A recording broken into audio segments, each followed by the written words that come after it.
All right, hello, fellow coder. Welcome to this next installment in our Java Career Advice series. Now, in this particular lesson, we're going to dive into the different types of careers you can have as a developer, specifically a Java developer, and how they relate to what we care most about, which is, the salary. What can we get out of these different disciplines of programming? Now, before I dive into the different job titles essentially that you can get as a programmer, I want to dive into something that I call the 5 pillars of programming. And there's a reason why I want to talk about these 5 pillars. One, because they're fundamental to the entire process of creating an application from scratch. Okay, outside of the development ops, the DevOps stuff, which is like publishing it, but in terms of creating it locally on your own computer, it involves 5 broad pillars, and it's important to know all these 5 pillars because the jobs and the job titles that you get sort of depend on those 5 pillars. And I'll talk about how that affects your expected salary that you can get later on in your career. In any case, let's talk about those 5 pillars. So pillar number 1 is essentially the front-end development. It is the HTML, the CSS, the JavaScript that you need to be able to know very well in order to qualify to be a front-end developer. You're doing client-side development, meaning the programming and the potentially the aesthetics inside of the browser, okay, the client side. That is essentially, like I said, in a nutshell, HTML, CSS, JavaScript, but you can get a little bit further into it and use a JavaScript framework, something like an Angular JS or Angular whatever version we're on now, or Vue.js or React, those kinds of frameworks that I'm sure you've heard about. And you can also go and use CSS frameworks like Bootstrap, for example, is a very common one. So once you get all those skills and skill sets in place and you have a sort of a passing familiarity with the server side in terms of how the front end communicates the back end and vice versa, that is essentially layer number 1, pillar number 1, if you will. Now I'm going to skip pillar number 2 and jump right to pillar number 3, and you'll see why I did that in a moment. Pillar number 3 is the essentially the back end, the server side of the equation. So there's a client side, a presentation layer, okay, pillar number 1, and then there's pillar number 3, which is the server side, which is typically the Java programming language, maybe the PHP or the Python language or the Node.js or whatever the server side might be. In this case, I want to talk about Java. That is pillar number 3. This is where a lot of the computation stuff gets done, the manipulation of the data, the business logic, if you will. You need to have a fundamental understanding of how the Java language works, and you need to have, just familiarity with how to program with the Java programming language, right? So that's pillar number 3 in a nutshell. And why I skipped pillar number 2, which is sort of 1, 2, 3. Number 2 in the middle is the communication layer between layers or pillar number 1 and pillar number 3. Okay, so pillar number 1 has to communicate and send messages to pillar number 3. The front end has to communicate with the back end or the server side, and the server side has to be able to communicate with the client side. Okay, so pillar number 3 needs to communicate with pillar number 1. That I call pillar number 2. So it's in the middle of this 5-pillar series. So pillar number 2 is the communication between those pillar number 1 and number 3. Now I'm going to skip to pillar number 5. You probably can guess why I'm doing that. Number 5 is essentially the database. Okay, you need to understand how to use a database. You need to understand the SQL language itself, different flavors of SQL. MySQL, PostgreSQL, Oracle, Microsoft SQL Server. Those kinds of things. You get to know one of those very, very well, and the rest you'll sort of get to know the differences. The differences between them are fairly subtle, not too big a deal. Like I said, once you have a good understanding of one of them, it's not too hard to switch to a different flavor of SQL if need be. Now, that's the database side and understanding how databases work and the concept of a relational database and how to, understand how tables work and relationships between them, that kind of thing. That's essentially pillar number 5. Now, pillar number 5 and pillar number 3, I didn't talk about number 4. What's number 4? Number 4 is the communication layer between number 3 and number 5.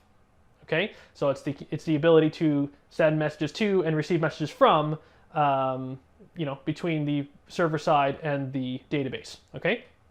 So there you go. Those are the 5 layers. Typically, pillar number 4, the communication is done with something like Hibernate or JPA.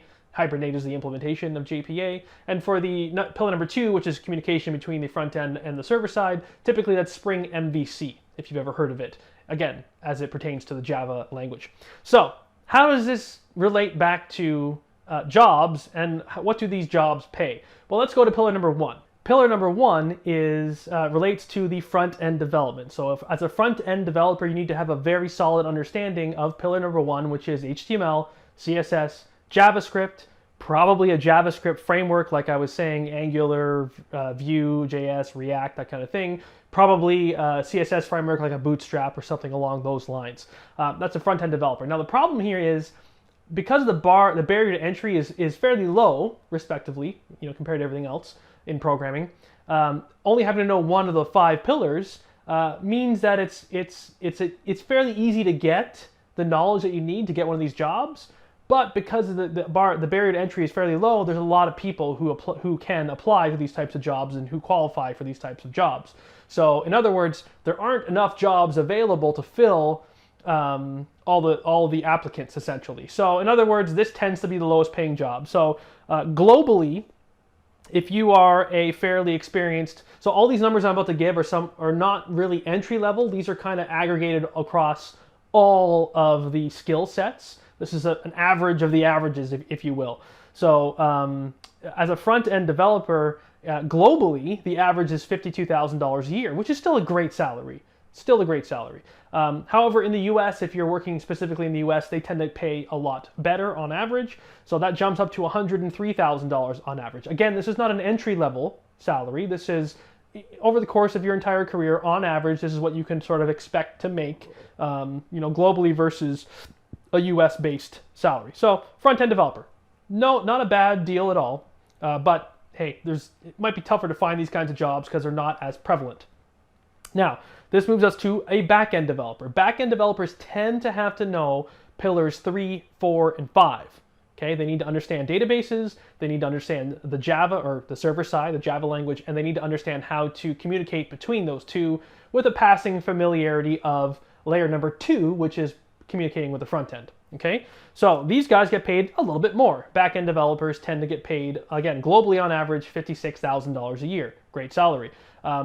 Specific to the US, you get essentially a $13,000 bump from a front-end developer, and it's about, again, on average, $116,000 per year as a salary. Again, not entry-level. This is over the course of your career. The reason why I'm not specifically calling out entry-level salaries is because in the world of programming, you get raises fairly quickly.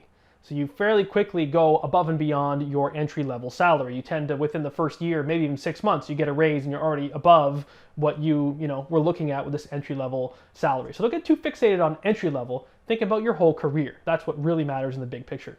You're not going to be a junior for your entire life. Now here's where the data is a little bit interesting. Then it's full stack developer. A full stack developer is someone who can do all 5 layers. Okay, so with all 5 layers, you need to have a lot of knowledge, a lot of experience to pull that off, to do all 5 layers. But interestingly, on average, globally, it's only $1,000 more you get being a full stack developer. So you get $57,000 a year.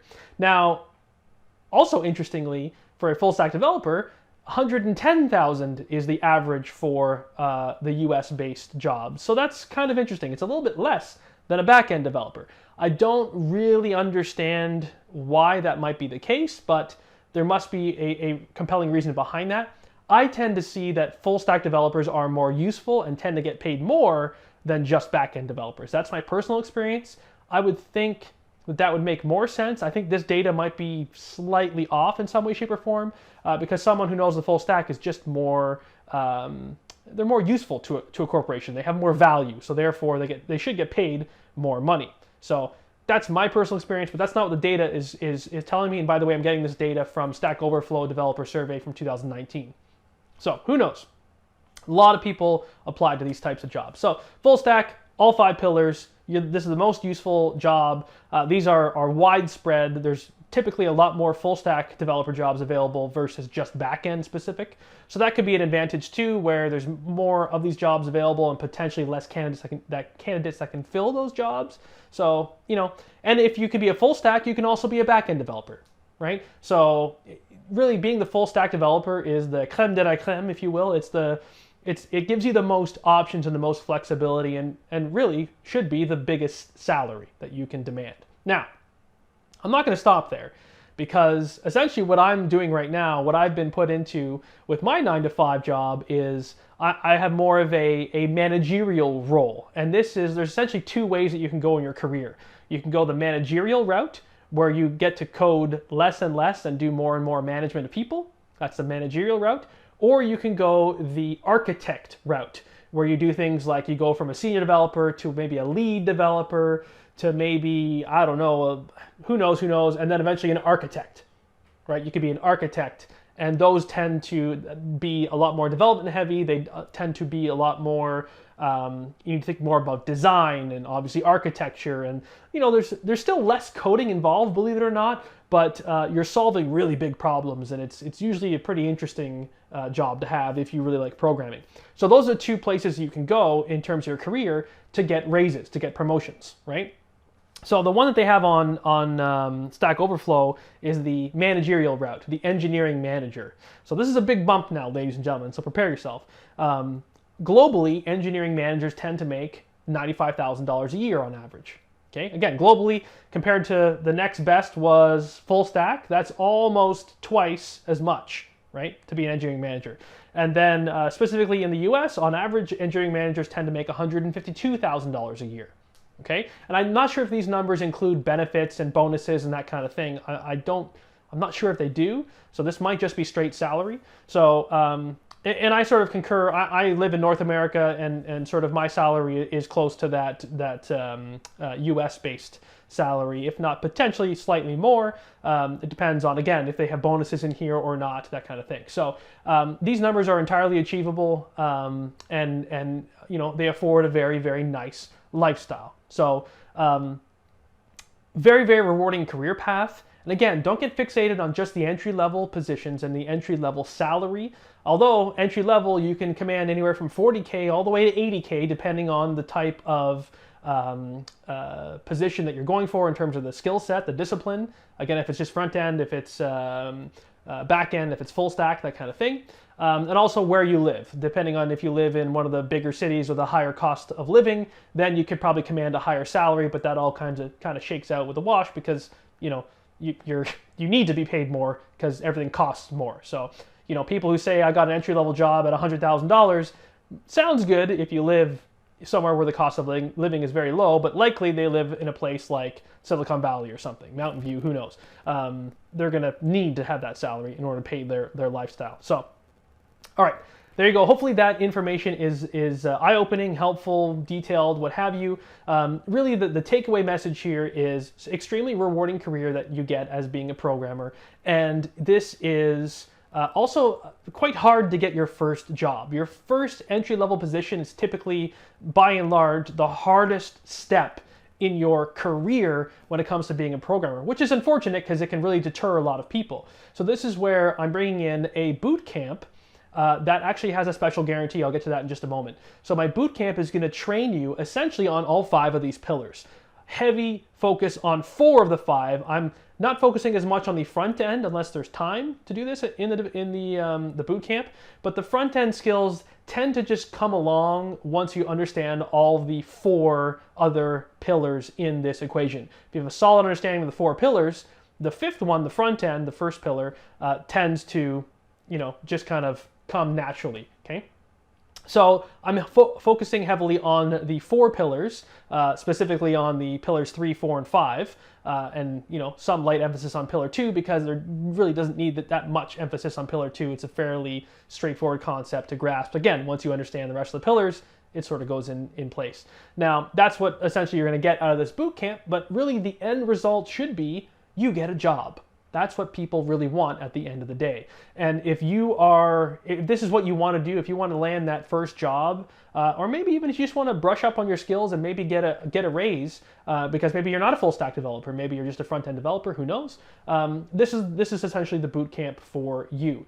I'm going to it's going to be a small class of about 15 people, so I'm not accepting any more than 15 students, so I can fully focus on you guys. It's going to be 6 months long, so it's going to be longer than your typical boot camp. It's going to be online only, because I know a lot of people can't take time out of their life to go and travel somewhere and stay there full time, that kind of thing. So it's going to be a part-time, online, evenings and weekends type of boot camp. So if you already have a job, you can totally still do this. I'm going to guarantee that every single person out the back of this boot camp, once you finish it and go through it, I'm guaranteeing that everyone will get a job. If you do not have a job within the 6 months, I'm going to continue to work with you month after month after month until we can get you that job. Okay, I'm working with my father is actually tagging in with me on this, and he is reaching out to headhunters, recruiters, hiring managers all across the globe, and we're partnering up with all these people to make